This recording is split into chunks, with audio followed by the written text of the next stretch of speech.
계속해서 우리 선적 지시서부터 시작하겠습니다. 자, 앞에서 우리가 이렇게 두 가지, 그죠? 요 두 가지는 주로 셀러가 주로 많이 이용한다 그랬죠? 셀러가 주로 여기까지 배선표를 요청하고 선사에 그리고 선봉 요청하죠. 물론 여기도 우리가 지금 보시면은 선복 예약을 확인하라까지 제가 말씀을 드렸습니다. 그러면 나머지 지금 있는 것 중에 요거 있죠? 요렇게는 주로 요거는 셀러라면은 요건 선사, 내부적인 이야기라는 거죠. 그래서 그네들이 고객인데 명령할 수는 없죠. 그래서 선적 지시라는 것은 어디 갈까요? 그네들이 물건이 도착하면은 셀러가 물건을 CY나 CFS로 보내주면은 그 담당자인데 이렇게 명령을 하는 거죠. 준비해달라. 배선표를 내가 요청했을 때 우리가 배선표를 아까 말씀드린 것처럼 선적 날짜죠. 선적일이 5월 30일이라면은 그 앞전에 이전에 이렇게 한 달 정도치를 보고 여기 5월 31일 안에 갈 수 있는 배들을 선택한다 했죠. 그리고 그 다음에 두 번째가 우리가 shipping 기수가 뭐랬습니까? 그러면은 말만 하지 말고 이렇게 어떤 물건이 실린지를 이렇게 적어서 달라는 거죠. 왜요? 비행기 그 다음 남녀노소만 따지고 우리가 그다음에 통로나 그다음에 창가로 따지면 이게 아니죠. 아까 말씀드린 것처럼 배에 물건을 실을 때 여기에 뭐 3단 적재라면 뭘 실을지 정해져야 되죠. 그래서 이런 어떤 걸 위해서 우리가 shipping 회사 필요합니다. 그리고 나서 여기까지는 셀러가 했지만은 당연히 내가 신청해서 되겠지라고 하지 마시고 반드시 확인하시라. 그게 뭐죠? 부킹 노트죠. 그리고 예약이 된 걸 확인하래죠. 자, 그러면 여기서 우리가 그 다음 어찌 됩니까? 배선 요구를 했고 선적 지시를 선 요청을 했다면은 말로만 하는 게 아니라 뭐 할까요? 그러면 당신네 물건이 얼마나 될까요? 풀 컨테이너 정도 됩니까?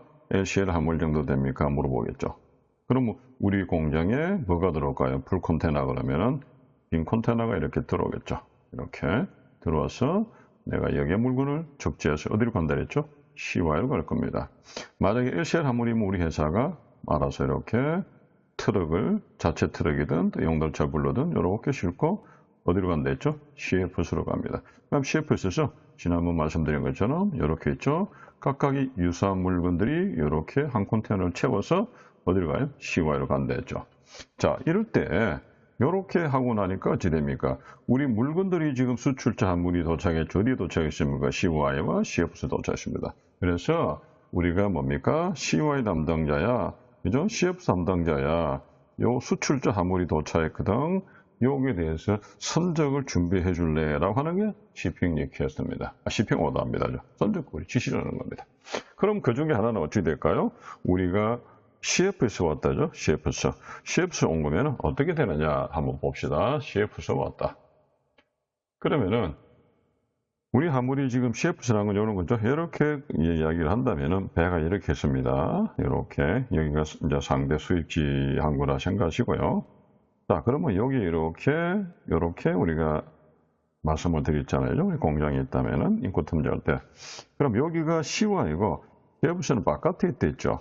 그럼 결과적으로 우리가 CFS에서는 이런 창고가 있단 말이에요. 그죠? 곡물 창고가.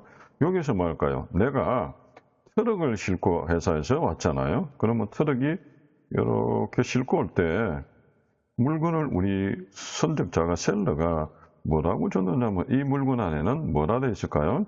여기 패킹스트가 여기에는 예를 들어서 보도마크가 100박스 들었습니다라고 이렇게 보내주고요. 그리고 또 우리가 커머셜 인보이스라고 합시다. 상업성장액이 얼마입니다. 100박스가 라고 이런 서류를 누구에게 줄까요? 요 기사님인데 줬겠죠.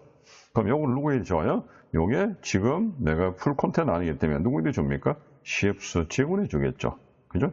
그래서 여기 CFS 직원이 이렇게 갖다 놓은 걸 나중에 검토를 하고 나서 CY를 간다 했죠. 근데 검토를 어떻게 하느냐? 자, 셀러가 보내준 패킹리스트에는 100박스입니다. 그러면 너 화물을 이렇게 하역을 했을 경우에 이 화물의 수량이 100박스인지 아닌지를 확인해야 되겠죠. 이걸 우리가 뭐라 합니까? 검수를 한다. 톨리시트다 그러죠. 아, 백박스 맞습니다. 오케이. 라고 하겠지만, 백박스가 아니네요. 어떻게 됐어요? 보니까 백박스라고 그랬는데, 그중 한 박스는 어찌 됩니까? 요게 뭐, 이렇게, 브로케이지, 터졌고요. 한 박스는 어찌입니까? 미싱이나 사라져버렸고, 한 박스는 또 어떻게 되어버렸고, 세 박스가 없네요. 그럼 어찌 됩니까? 톨리슈트는 세 박스가 없습니다. 라고 표기하겠죠. 맞습니까? 이렇게 표기했을 때 나중에 이놈이 어디로 갈까요? 만약에 여러 회사끼리 모여서 CY로 간다면요. 뭐라고 나올까요? 우리 천하증권에는 나중에 뒤에 설명드리겠지만은 네가 천하증권입니다. 100박스라고 했는데 그 중에서 한 박스는 어떻게 되고 한 박스는 한두 박스 되고 이런 하자 내용을 적겠죠. 이거 뭡니까? 우리가 이걸 뭐라고 합니까? 이걸 파울 비엘, 하자 비엘이라고 그러죠. 다시 말해서 이런 비엘들은 결과적으로 사고부 선화증권이라서 내고가 안 되죠. 그럼 이걸 나중에 우리 뒤에 나오겠지만 이걸 나중에 요거를 내가 요거요. 내가 A라인에는 하선 파물 보상장, 즉 세 박스에 대한 내가 책임지겠다는 각서를 쓰고 아무 문제 없는 100박스라고 적는 그죠? 우리가 무사하고 선화증권을 받아야 될 겁니다. 그렇죠. 우리가 이 소장화물일 경우에는 이렇게 어디 있습니까? CF에서 이렇게 검사를 합니다. 그래 검사하는 것을 우리가 톨리시트라고 해서 우리가 이 명령을 받았습니다. 어디서 다시 CY야, CF에서 그죠? 담당자야라고 있는 명령을 받았어요. 그래서 내가 CF 담당 내에서는 뭐 했습니까? 그 수량이 100박스 맞는지를 검수했죠. 톨리시트했죠. 그리고 이제 이게 불량이 맞습니다. 또 어떻게? 그럼 CF에서는 검사 안 합니까? CY 화물은 이렇게 말씀드렸습니다. 앞에서 나오겠지만은 컨테이너가 있습니다. 이 컨테이너가 이렇게 있습니다. 여기 이제 트랙터고 여기 셰시고 그죠? 트롤러죠. 여기 컨테이너. 이렇게 컨테이너가 올 때는요. 요게 봉해조입니다. 이걸 실이라 그러죠. 자, 수출이 검사가 필요 없는 그런 일반적인 화물들은 수출자가 공장에서 실을 채워서야. 그럼 이 실을 채운 상태에서 어떻게 될까요? 내가 이 실을 뜯어버리고 안에 물건이 뭐가 들었는지 볼 수는 없는 거예요. 왜냐하면 실은 선사에서 딱 하나만 주거든요. 그래서 어떻게 될까요? 이게 만약에 세관에서도 큰 문제가 없는 그런 어떤 일반적인 화물이면요. 검사 품목이 아니면 세관에서도 안 뜯어요. 그러면 될까요? 수출이 되고 나서 수입지 세관에서 뜯어내겠죠. 그죠? 수입지 세관에 받아 건너서. 그런데 내가 이걸 뜯지 못하니까 선사가 뜯지 못하니까 이 안에 뭐가 들었는지 나는 몰라요. 그래서 이렇게 풀 컨테이너 할 때는 뭐라 쓰냐? 이 컨테이너 안에요. 시프가요. 자기가 백박스라고 카운트하고 자기가 로드했거든요. 하는 이런 말들을 씁니다. 그죠? 이런 말들을 써서 넣기 때문에 뭐라 할까요? 내가 이 안에 이놈이 물건이 들었는지 안 들었는지 알 수가 없기 때문에 그냥 CY로 보내요. 그리고 거기다가 선화증권에다가 이런 말을 넣습니다. 이런 말을 뭐라고 넣어요? 나는 백박스인지 내가 신 게 아니고요. 내가 실은 게 아니니 문제가 생기면 셀린데 물어보세요. 이 말은요. 나중에 또 한 번 말씀드리겠지만 선사의 면책 조항이라고 합니다. 나는 몰라요. 이 말이죠. 언노운지 크로즈다 이 말이죠. 자 이렇게 해서 갔는데 아까처럼 이렇게 소장화물일 때는 어찌 됩니까? 소장화물일 때는 검사 다 하죠. 톨리시트라. 그죠? 이렇게. 어쨌든 요놈이 하자가 없다 치면은 모아서 한 컨테이너 채워서 또 CY로 가겠죠. 자, 그 이야기를 하는 겁니다. 자, 그렇게 CY로 가니까 검사를 하고 나서 그러니까 됩니까? 어디 갔죠? 부두에 도착했습니다. 이게 뭐죠? 버클리 시프트. 다시 말해 CY에 도착한 거죠. CY에. 부두에 바로 온 거죠. 검사할 필요가 없으니까. LCL 화물은요. 검사를 하니까 톨리시트가. 그래서 컨테이너 화물은 바로 부두에 도착했습니다. 라고 부두수 지정을 주는데 우리 셀러인데 주는 게 아니라 자기들 내부적으로 주고받는 거죠. 본사하고 현장에 있는 계신 분하고. 그리고 나서 또 요거는 뭐죠? 재래선 화물일 때는 내가 배에 실었습니다. 라고 굳이 부두에 갖다 놓지 않고 배에 실었습니다. 라고 합니다. 요렇게. 그래서 이럴 때는 MR, 다시 말해서 매출 1등 항해사가 나오죠. 요렇게 싣고 나니까 여기까지 현장하는 거죠. 하니까 다 실었습니다. 당신이 오다 명령 지시한 대로 했습니다. 라고 하니까 예를 듭니까? 본사에서. 그래? 그럼 배에 실어봐. 그죠? 여기 CY에 가서면, 이제는 CY에 갔으면 이런 배가 이렇게 있을 거 아니죠? 이렇게 배가 있다 칩시다. 바다에. 그럼 적재할 거 아니에요. 그죠? 하고 나면 어찌입니까? 적재했습니다라고 보고하겠죠. 물론 사이에 한두 개 빠졌습니다. 그까지는 우리는 몰라야 됩니다. 수출자 입장에서는. 그러니 어찌 됩니까? 배에 실었다고 현장에 연락을 주니까 그래요? 그럼 내가 선화증권을 발급합니다. 그죠? 그럼 우리가 여기까지 내가 이렇게 표시해 놓고 이렇게 잠깐 요래하면은 여기 뭐냐니까 셀러가 이제 보통 지난번에 했죠. on or about to에서 5월 31일 on or about 보통 통상 이론상 우리가 앞에서 5일, 뒤로 5일이지만은 이거는 600에서 통상 우리가 빼는 2 내지 많으면 3일을 했죠. 그러면 여기 앞뒤로 한 5일 정도 되는데 1이면은 그럼 우리가 갖다 주고 나면 그 다음 날 그죠? 갖다 주고 그 다음 날 보통 봐서 한 이틀 후에 선화증권 나왔나요? 라고 물고 찾으러 가겠죠. 그죠? 왜요? 내가 물건을 실으신 것이 내가 이 선화증권을 찾아서 나는 어디다 줍니까? 우리 은행을 통해서 이렇게 은행을 통해서 만약 LC든 주식이든 은행을 통해 주겠죠. 만약 송금이면 바로 내가 직접 바인드 보내고 은행을 통해서 내고를 하고 은행을 통해서 은행이 보내주겠죠. 돈을 받겠죠. 이렇게 보내줍니다. 그러면 요거를 이렇게 끊으면요. 물론 바이어는 아니지만 요거를 제가 바이어가 움직인다라고 해요. 근데 실제는 바이어는 요 역할을 하는 게 아니라 바이인데 간다는 겁니다. 어떻게 될까요? 이제 여기 선화증권이 발급돼서 무엇이 될 거예요? 배가 이렇게 선적이 되겠죠. 맞나요? 그럼 내가 수출자가 선화증권을 받았으니까 그 선화증권 받았다는 이야기는 나는 이제 이렇게 배를 수입지로 보내고 그 선화증권은 나머지 선적서를 받아서 은행에 우리 거래은행에다가 내고하러 가겠죠. 배는 가고 있어요. 그럼 서류도 이렇게 바이에 거래은행에 개선행 가고 그러면 이제 배보다 먼저 서류가 도착하든 아니면 배보다 늦게 도착하든 그죠? 가까운 지역은 배가 먼저 도착할 테고 먼 지역은 서류가 먼저 도착하겠죠. 자, 이렇게 해서 도착했습니다. 도착하니까 화물이 도착했죠. 그러니까 이제 됩니까? 요 지금 화물이 선사가 수입자 뭐 연락하죠. 수입자님 화물 도착했습니다. 수입자인데 연락한다는 이야기 하는 거예요. 수입자인데 화물 도착했다. 어라이벌 노티스가. 그러면 도착했다고 통지한 이유가 화물 도착이 찾아가라는 거죠. 뭐하고 서류 가지고 와서 찾아가라는 겁니다. 그럼 서류가 지금 오는 중이죠. 이렇게 돈을 줘야 대금을 줘야 되잖아요. 앞서 몇 번 우리가 신용장 말씀드렸죠. 그래서 내가 도착했다니까 그러면 그때 서류가 먼저 도착했을지 물건이 먼저 도착하기는 아까 말씀드린 것처럼 가까운 지역은 물건이 먼저 갈 테고 먼 지역은 서류가 먼저 간다 했죠. 와서 물건 도착을 해주면 은행에서도 서류 도착했다든지 뭐 이런 연락이 오겠죠. 아니면 내가 확인한다든지 하고 나서 서류 가지고 선사한테 찾아갑니다. 그래서 뭐하고 바꿔요? 비라고 바꿉니다. 여기서 우리가 조금만 더 한번 다뤄보겠습니다. 내가 이제 어라이벌 노티스를 했다는 겁니까? 물건 도착했어요. 이제 화물이 도착했다는 이야기죠. 화물이 도착했습니다. 라고 하니까 이제 우리가 은행 가서 예를 들어서 은행에서 그 서류를 받아와야겠죠. 서류를 받아온다는 것은 대금을 지급하고요. 그게 반대로 대금을 지급하고 서류를 받아옵니다. 또는 어떻게 될까? 만약 유산서를 지난번에 배우신 것처럼 희화를 했을 경우는 돈을 안 주고 서류 받아오죠. 담보 잡고. 그죠? 어쨌든 서류를 가져왔어요. 가져와서 화물을 찾아야 되겠죠. 그랬을 경우에 이제 선사에 우리가 부두에 창고로 갑니다. 그럼 이제 가서 비해를 나왔잖아요. 선적 서류 중에. 비해를 주면은 바로 물건을 주느냐? 아니죠. 비해를 하고 뭐 하고 바꿔라고요? 디오라는 놈을 바꿔 가라는 이야기입니다. 그 말은요. 여기서 나온 게 화물인도 지시는 뭐냐면 이 비해를 가지고 오면요. 이렇게 화물인도 지시가 바꿔줘가지고 요 놈을 가져온 사람의 물건 내주라는 거거든요. 그럼 쉽게 말해 이렇게 말합시다. 내가 학교 식당에서, 그죠? 군의 식당에서 밥을 먹으러 갔어요. 죠? 회사 식당에서. 그럼 어떻게 될까요? 그냥 현금을 줘요. 현금 주니까 우리가 밥을 주는 그 우리 아주머니 이모님들이 뭐랍니까? 그러지 말고 저게 우리 인포메이션 가가지고 뭐합니까? 표를 사오라 그러죠. 그 현금을 들고 가서 뭐랍니까? 식구를 사오랍니다. 식구라고 뭐하고 줍니까? 물건 밥하고 내주죠. 마찬가지로 선화증권을 주면 물건 주는 게 아니라 선화증권을 주면 디오를 줍니다.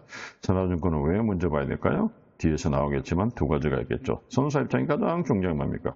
운임이죠, 운임. 그래서 보니까 그죠? 운임이 프라이트가 배삭입니다. 콜렉트냐, 후불이냐, 운임이 프리페이드냐라고 중요하겠죠. 요거 뒤에 또 말씀드리겠습니다. 요거 뭡니까? 후불은 셀러가 돈 안 냈다는 거죠. 요 셀러가 냈다는 거죠. 왜 이렇게 우리 이야기하고 있죠? 바로 이거죠. 인코텀저가 어찌 됩니까? 2020이 누구 중심이라 했어요? 셀러 중심이죠. 셀러가 돈을 내고 배삭을 내고 보내는 경우 셀러가 배상을 안 내고 보내는 경우 있잖아. 그럼 어떤 거예요? 안 내는 경우 FOB 조건이죠. 배에 태울 때까지. 돈을 내는 경우는 C 조건, D 조건 이런 거죠. 그죠? 그러면 C 조건에 4가지, 그죠? D 조건이 총 7가지죠. 이런 경우다 말이에요. 그래서 만약에 돈을 안 내서면 뭐랄까요, 선사가 돈 내고 오세요. 그러면 요거 드릴게요 말이죠. 돈 내셨네요. 그러면 뒤로 바꿔드릴게요. 물론 여기서 추가도 할 수 있죠. 추가로 비용이 다른 비용이 추가 비용이 남았습니다라고 받을 수도 있겠죠.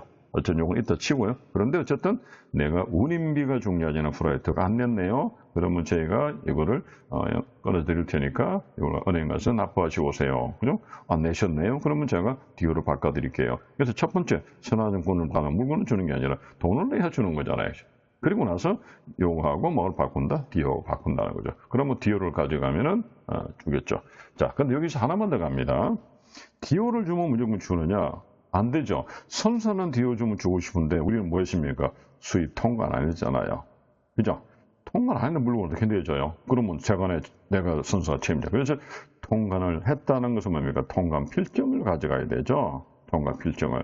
통관 필증 내줍니까? 관세를 납부하니까 내주잖아요. 그죠? 그리고 그럼 우리 실무자는 알아야 되겠네요. 디오만 가져가는 게 아니라 비해를 왔다고 비해를 화물하고 은행 가서 돈을 주고 받아서 가져가서 디오만 바꿔서 물건 찾는 게 아니라 창고에서 바로 뭐 한다고요? 수입 통관 필증도 같이 가져가서야 물건을 내어준다라는 걸 우리는 아셔야 된다고 말씀드리는 겁니다. 자, 그러면 다시 그래서 그렇게 해서 우리가 디오를 받는다라고 말씀을 드렸죠. 자, 그러면 해상 운임에는 좀 전에 말씀 어떻게 했느냐 보시면 첫 번째는 운임이 프라이트죠. 배삭이. 프라이트. 배삭을 나중에 냈어요. 배삭을. 주로 뭡니까? F 조건이죠. 이 조건 이런 거 맞지만은 주로 우리가 FOB부터 배기 싫잖아요. 그 안에는 적지 않았잖아요. 그죠? 그래? 이거는 F 조건이구나. C 조건, D 조건 뭐 있습니까? 우리가 CFR, CIF, 또는 CPT, CIP. D 조건 뭐 있죠? ABC 번키, DP, DPU, DDP 있죠. 이런 것들은 누가 운임을 선불했다는 거예요? 누가 후불했다는 거예요? 셀러가 했다는 거죠. 왜? 인코텀자에서. 그 이야기를 합니다. 자, 그리고 우리가 앞에서 운임톤이라는 이야기를 말씀드렸죠. 운임톤이 뭐예요? 메트릭 톤, 중량 톤이냐, 매장문도 톤, 다시 말해서 영적 톤이냐, 어느 쪽으로 내가 유리한 것을 돈을 받을 거냐가 바로 지금 말씀드린 우리가 운임톤이라, 레몬의 톤이라고 말씀드렸습니다. 그러면 이런 운임만 주면 다 되느냐? 아니죠. 부차적인 비용, 부대적인 비용, 그죠? 부차적인 비용, 부가적인 비용이 또 추가된다는 거죠. 그 중에 여러분이 하나 배우신 겁니까? 터미널 핸들 차지라 해서 어디서요? 인코텀자할 때 배우시잖아요. 그죠? 터미널에서 배우는 거. 이런 비용들이 추가로 있더라는 이야기죠. 자, 그게 어떤 것이 있느냐 보니까 첫 번째가 지금 보시는 게 터미널 핸들링 차지라 했죠. 지난번에 뭐였냐면은, 그죠? 핸들링 차지가 어소시에이티드 핸들링 차지. 여기 인코텀제 나오고. 그런데 왜 우리는 터미널 차지라 부르고 하느냐 이 말이죠. 핸들링 차지인데. 그래서 터미널 차지라고 T와 핸들링 차지 H와 차지. 그래서 THC라 부르거든요. 자, 한번 보세요. 이 비용은 어찌 됩니까? 수출할 때는 시와에 입구된 순간부터 본선의 선측까지 갈 때까지고 시와 안에서 움직이는 거예요. 수입은요, 본선의 선측에서 내리잖아요. 선측에서 어디 게이트를 통과할 때까지 그 사이에 우리 이야기죠. 그런데 지금 보시는 것처럼 1990년도 유럽 운임 동맹에서 이 배삭과 별도로 핸들링 차지를 분리하면서부터 이것이 전 세계 항로로 확대돼서 대부분 나라들이 터미널 핸들 차지를 받는다는 거죠. 그런데 우리나라를 비롯해서 대만, 홍콩이나 이런 극동 지역 또는 아시안 지역, 그죠? 그리고 이런 국가는 유럽의 대부분 지역은 터미널 핸들링 차지라고 그러는데 그냥 핸들링 차지를 터미널에서 발생한 데서 터미널 핸들링 차지를 부릅니다. 그런데 같은 극동 지역에 불과한 일본에서는요. 아시아 항로에 한해서만 컨테이너 운임을 받고 나머지는 부과하래요. 그래서 자기들은 뭐라 그러냐? 컨테이너 처리 비용을 컨테이너 핸들링 차지라고 해서 터미널 아니고 CHC라 불러요. 컨테이너 핸들링 차지라 불러요. 우리는 터미널 핸들링 차지라 부르고. 그래서 THC냐 CHC냐 좀 다르죠. 그런데 미국에서는 뭐라냐? 목적지 인도에서 부과하는 비용이라서 DDC라 불러요. 그래서 Destination 딜리버리 차지다. 목적지 인도 비용에 내려 부르네요. 그래서 어찌 됩니까? 같은 핸들링 차지라도 대부분의 나라나 유럽이나 한국 이런 나라들은 터미널 핸들링 차지라 THC라 부르고, 일본은 CHC라 부르고, 미국은 DDC라 부른다. 그래서 우리가 Associated Handling Charge라 불렀지, 아예 인코텀즈에서 터미널 핸들링 차지라 부르진 않았다는 거죠. 어쨌든 우리는 국내에서는 터미널 핸들링 차지를 누가요? 셀러가 부담이 된다는 겁니다. 자, 두 번째, CF 차지는 뭐죠? 말 그대로 CF에서 발생하는 거죠. CF에서 왜 발생해요? CF에서 내가 이렇게 우리가 트럭에다가 요만큼 싣고 갔잖아요. 그럼 불이 났죠. 그럼 이런 회사들이 여러 개 있을 거 아니에요. 이런 회사들이죠. 여러 개 있었죠. 그럼 이걸 어디입니까? 컨테너에 옮겨 담아야 되죠. 이렇게. 누가 담았어요? 우리 회사 물건을 어디에? CF 직원이 담았죠. 그래서 주로 이럴 때 뭡니까? 우리가 흔히 말해서 이거 했잖아요. CBM당, 1CBM당 얼마입니다라고 이 사람들이 자금료를 받는 겁니다. 자금료 다른 게 아니고 내가 컨테너에 적지 않은 비용이죠. 어떤 때? LCL 아무리 때, 소량 아무리 때. 그러면은 풀 컨테너 때는 적재 누가요? 우리 회사 가잖아요. 그럼 너희들 안 받죠. 그래서 이거는 LCL 아무리 때 나오는 거죠. 그 다음에 LCL 아무리든, 그 다음에 FCL 아무리든 관계없이 물건을 내 컨테너에 담으면은 컨테너 담으면 뭡니까? 담았습니다. 라는 증명서를 줘야 되죠. 주차장이 주차하면 주차증 주듯이 컨테너에 배에 실렸습니다. 선화증권 주죠. 요 선화증권 발급비를 우리가 서류 발급비라고 그래요. 다큐피에. 어떤 회사는 선사는 서류 발급비 아래 화물 DC 인더스트리가 같이 포함해서 받는 데가 있고요. 어떤 회사는 따로따로 다큐멘트 피, 그 다음에 핸들링 차지 이렇게 받습니다. 어쨌든 이 두 개를 우리 통상 셀러가 다 부담하셔야 됩니다. 자, 그 다음에 우리가 최선활정료라는 게 뭐냐면요. 최선활정료는 부두가 이렇게 있죠. 부두가 이렇게 있는데 여기 전부 배가 다 있어요. 배가. 그럼 나는 어디입니까? 배에 이제 저반에서 물건을 하역하려고 되는데 배가 이렇게 다 이렇게 자기가 이렇게 아직 업무가 다 안 끝났습니다. 부두가 좀 뭡니까? 아직까지 업무가 번잡하죠. 그래서 어찌입니까? 가까운 부두 근처에 항구에 떠 있죠. 이럴 때 이 부두가 어찌 됩니까? 배가 아직 저반을 못 할 정도로, 그죠? 뭡니까? 하역 작업을 할 때는 대기하고 있잖아요.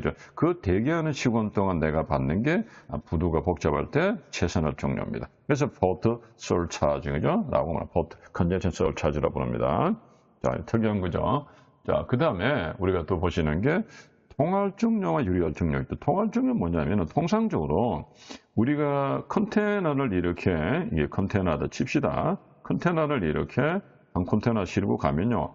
이 운임비를 어떻게 따지냐. 100만 원, 200만 원 아니고 그냥 달러 베이스로 합니다. 달러 베이스. 대충 국내에서는. 그러면 달러가 환율이 원화가 오를 때도 있고 내릴 때도 있죠. 그러면 지난번에도 말씀드린 것처럼 평가 저상을 절하될 수도 있잖아요. 통화가치가.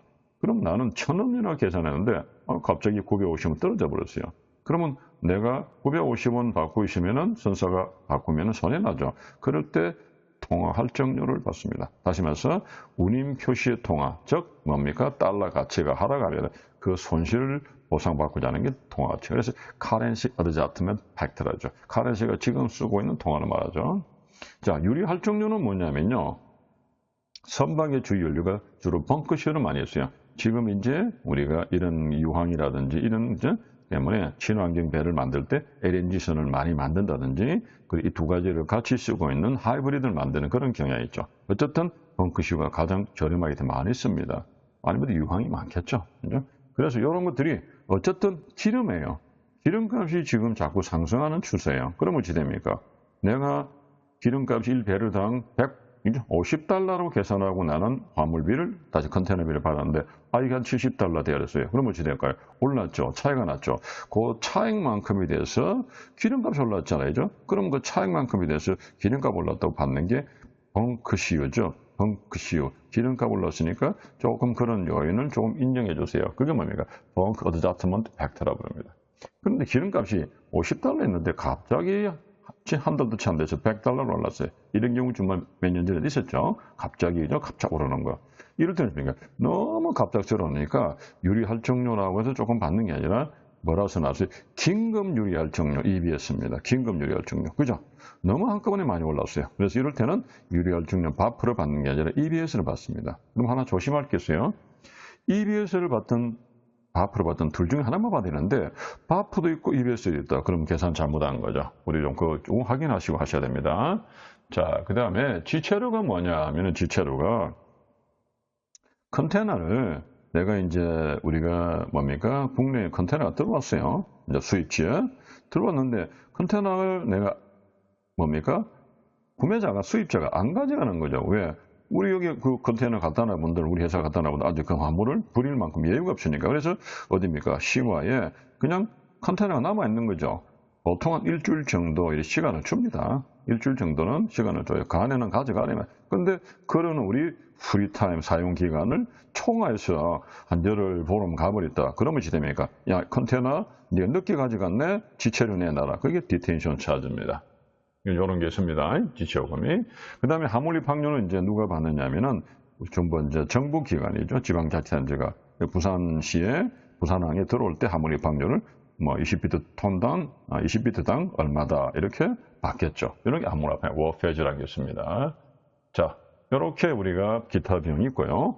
그 다음에 주로 이제 우리가 하나 많이 하는 게 앞에서 된 것처럼 우리 제3의 운송인 즉 운송주선이 있죠. 운송주선인이 많은 사람이 했죠. 배는 없다죠. 이 화주하고 선사 사이에서 배가 없이 뭡니까? 내가 소량화물을 내가 이 컨테이너 안 차면 안 받아주니까 어디입니까? 이 소량화물을 가진 여러 회사 있죠. 여러 회사를 이렇게 모아가지고 이 포드가 누구예요? 선사에게 이렇게 연결해 줌으로써 누굽니까? 이런 소량화물도 가진 수출자도 물건을 실게 하고 또 그것을 한 컨테이너 채우신 물량 만들어서 선사가 움직이게 해주는 거죠. 그래서 중간에서 뭐니까 내가 하주하고 선사하고 중간에서 중개 역할을 하는 데서 운송 주선인이다 이 말이죠. 이 사람을 뭡니까? 영어로 포워드라프, 그죠? 포워드라프입니다. 왜 그럴까요? 내가 포워드 뭡니까? 앞으로 향해서 나가는 영업하는 사람들이잖아요. 그죠? 이런 사람들은 뭡니까? 탈 것이 없어요. 배가 없고 기차가 없고 자동차 없겠죠. 배가 없고 그다음 어찌입니까? 사무실만 있어요. 그래서 이런 사람들이 나중에 발행하는 그런 어떤 선화증권을 포드벨이라 부르기도 하고 그 다음에 사무실밖에 없대서 하우스벨이다 이런 소리도 좀 합니다. 뒤에서는. 자, 이런 사람들이 이제 결국 혼재, 그죠? 소량화물 혼재, 즉 우리가 소량 LC화물을 CF에서 따로 모아서 풀 컨테이너로 이렇게 만들어지는 그런 혼재 작업을 컨솔리데이션이라고 부르죠. 그래서 이런 운송 주선인을 우리나라는 복합 운송 주선이라고 부르는데요. 미국에서는 뭐라 불러요? 지금 보니까 이거 처음 있죠. 무선박 운송이다. 배가 없으면서 운송하는 중견이라서 무선박 운송이다. Non-Vessel Operating Common Carrier. MBOCC다. 이렇게도 부르게 한다는 걸 알아주시면 되겠습니다. 자, 여기까지 하고 잠깐 쉬었다가 계속 선화증권에서 나누겠습니다.